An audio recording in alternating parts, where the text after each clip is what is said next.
Once Hitler consolidated power politically, he began targeting specific groups to maintain his power all over Germany.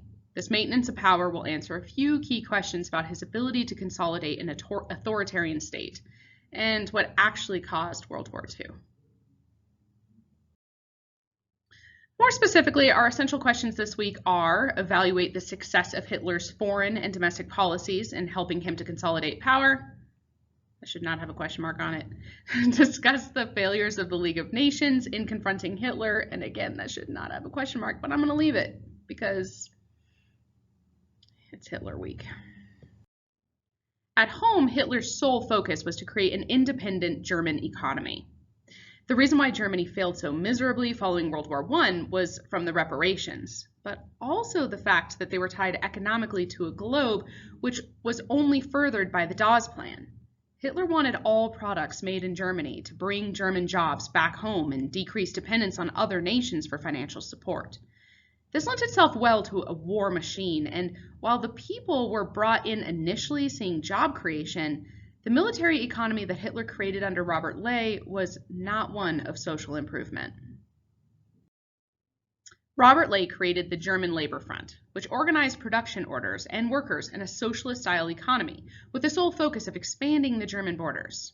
Now, remember, Hitler is not a socialist, but you might find yourself thinking, why not? As a lot of what he does feels pretty similar to Stalin. Now, he's a fascist because he doesn't take money away from the rich and give it back to the wealthy. He allows the rich to keep their money and fund these programs so that they can get even richer. He focuses the entire economy on war, controlling the means of production, but not owning the means of production through the state. Heinrich Schott was the economic minister from 1934 to 1937. Now, he didn't love Hitler or worship him the way that Göring or Goebbels did. He saw him as a necessary evil, as he wanted Germany to rise out of their economic funk post-World War I. We have Schott to thank for helping to get into Hindenburg's ear in order to appoint Hitler as the chancellor in the first place, as he promised strong economic recovery after the stock market crash in the United States and the ensuing Great Global Depression. Schott helped to further Ley's plans to reorganize industry into a war-focused machine. Sadly, wars bring jobs, and this holds true everywhere. Under the new plan, Schott created jobs in railroad repair, forestry, school and hospital construction, and guaranteed conscription numbers for young men. But Schott didn't believe in Hitler, nor really like him as a person. Again, Hitler was Schott's necessary evil, and therefore Schott needed to be replaced by someone who felt the Reich vision. See what I did there? Reich vision. Insert Göring. This is my favorite picture of Göring, as it suits him perfectly. This is his mugshot from the UN in the Nuremberg trials following World War II, where he was tried internationally for his crimes against humanity. He was killed October 1946. But let's not get ahead of ourselves. Göring's four-year plan was to make Germany an autarky, or self-sufficient economy. Everything is made in Germany except steel and kind of oil. Shh, secret. Göring's team developed a synthetic rubber similar to what we use today for tires so that they didn't have to rely on the rubber trees in Africa. What's most important about this time, though, keep asking yourself, how does this happen? How do people go along with crazy people who are murderous and have no love for humanity at all? Look at those unemployment numbers right there. People with the most to gain often turn a blind eye to blatant corruption and murder. Hitler targets the weakest and promises that they're never going to suffer again. The four-year plan was created by Göring, but it's Hitler that presented all policies to have a look of constant control. All words came from him, even if they weren't necessarily developed by him. I today present the following as the new four-year plan. In 4 years, Germany must be wholly independent of foreign areas and those materials which can be produced in any way through German ability, through our chemical and machine industry, as well as through our mining industry. The rebuilding of the great German raw material industry will serve to give employment to the masses. The implementation of the plan will take place with National Socialist energy and vigor. But in addition, Germany cannot relinquish the solution of its colonial demands. The right of the German people to live is surely as great as other nations. The success of this plan is merely a question of our energy and determination. National Socialists have never recognized the word impossible. Now relate this a little bit to Bullock's description of Hitler's ability to manipulate the masses, especially when it comes to his speeches, and we may have a connection here. Along with Göring's four-year plan to rearm Germany, which was specifically not allowed in the Treaty of Versailles, and the League of Nations should have stepped in when they had the chance. This brings us to Albert Speer, the Minister of War Production. Speer used slave labor in concentration camps in order to rearm Germany. War production can be thought of as bombs, uniforms, factories, gas, guns, tanks, later Molotov cocktails. Now here's just something that I don't understand, and maybe we can turn this question of whether Hitler was in charge of his authoritarian state or whether others were calling the shots for him and therefore who's to blame ultimately.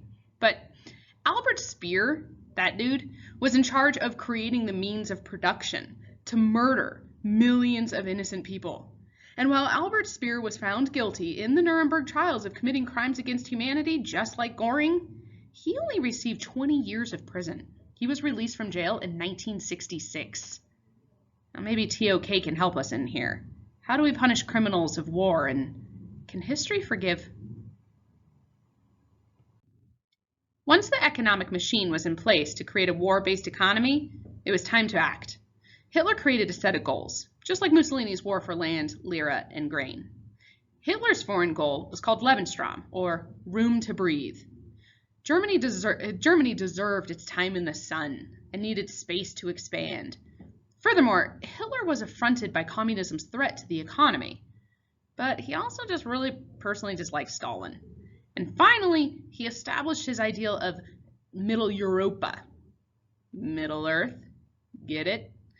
Germans should control all of Middle Europe, which really isn't that just Lebensraum again? Therefore, the Treaty of Versailles must be fully repealed to allow full German rearmament, say that 10 times fast, and the return of the Saarland, which could only be returned by a vote of the people on whether they wanted sovereignty or to be returned to Germany. Germany wanted this land because it was a major industrial area for Germany, but it was also just north of Alsace and Lorraine and therefore a buffer between Germany and France. When the Nazis sent brown shirts to the Saarland during that vote, it's no surprise the vote came back pro-Nazi party. Therefore, the Saarland was brought back into German hands, and thus begins the recapture of lost German lands that were forbidden by the Treaty of Versailles. However, for any action the Nazi party took to be condemned, the League of Nations would have had to respond, but without a military or governing body that could act. I feel like that one matches my outfit today. I love its little pearls. This pushes Hitler to believe he is unstoppable, and therefore the foreign expansion of Germany has begun. He sends his newly expanded army into the Rhineland, also forbidden under the Treaty of Versailles, and again, the League of Nations sits and watches it all happen, unable to respond with real military action, and of course they can't, because the Kellogg-Briand Pact promises diplomacy over military action. It's the sweater. So in 1936, Hitler creates the Anti-Comintern Pact uniting Italy, Germany, and later Japan to establish a new fascist alliance united against the Allies and Communists. But in 1938, he becomes fearless in his actions, and he brings Austria into the Third Reich, officially violating the Treaty of Versailles and the Treaty of Saint-Germain. This action, unifying Austria and Germany in Anschluss, makes Mussolini pause, as he sees the power of Germany overwhelming that of Italy's potential. But the real important statement for Hitler's foreign expansion is the lack of a response, again, from the League of Nations. is the best unibrow I've ever seen.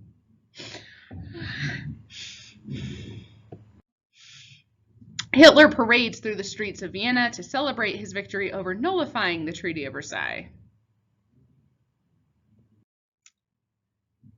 Sudetenland, or Czechoslovakia as we know it, was supposed to be left as a sovereign state according to the Treaty of Versailles. When Hitler added it to his Third Reich, the League of Nations, including a nervous Mussolini, sat down to talk it over. They make Hitler promise to stand down in Czechoslovakia, and of course, he moves in anyway, fully occupying the area. This action does not lead to war, and instead emboldens Hitler. He has watched the League refuse to act when he took back the Saar and the Rhineland. He has fully remilitarized and taken back Sudetenland, and he watched Mussolini take Ethiopia and parts of the Mediterranean, where he actually got the European powers to pay him to leave. Keep in mind what Japan has been doing in the Pacific, and at this point, there's no stopping his emboldened insanity. The Anti-Comintern Pact is officially nullified in 1939 with its agreement to stand against Stalin. Hitler signs a pact with Stalin, and Stalin agrees to allow Hitler to do whatever he wants, as long as he gets a piece of Poland from whatever war Hitler creates. Stalin sticks to the agreement until Hitler turns on him in 1941.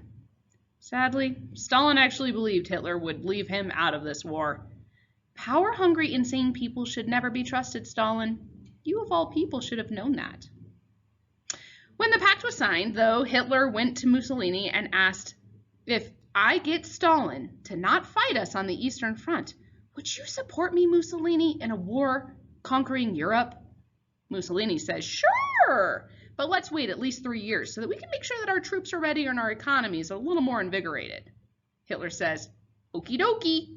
So he marches up, gets Stalin to sign the Nazi-Soviet pact, and the next month he orders his troops to invade Poland, completely against Mussolini's advisement. Now, at this point, Hitler isn't thinking it's going to lead to war. Why would it? He got away with Czechoslovakia, Rhineland, Saarland, remilitarizing, of course, the Nuremberg Laws and the Enabling Act. What does he have to fear? The invasion of Poland is known as the Polish Crisis of 1939. This is the tipping point when European nations realized the League is worthless and there is no use in diplomacy with Hitler. War was unavoidable, and the UK and France declare war on Germany and therefore Japan and Italy on September 3rd, 1939. And down there that says 1941 for Soviet Union and the United States. The Danzig region of Poland is a major shipping port. The army that controls the port controls the entire Baltic. This port becomes incredibly important over the next 50 years as that Cold War develops, so remember that name. We're going to get back to it over and over again. Here's the Nazis marching into Poland, and this ends up obviously with millions of deaths, especially for the Jewish population. And the declaration of the Nazi state in Poland, especially over the Danzig region. At what point could Hitler have been stopped? And how does Hitler use his foreign expansion to consolidate his control over Germany and Europe? How is that similar and different to Mussolini and perhaps Hirohito? Evaluate the success of Hitler's foreign and domestic policies in helping him to consolidate power, and discuss the failures of the League of Nations in confronting Hitler. From here, we're going to start looking at some deeper views of historiography, and they're going to help us to answer some of these questions as well.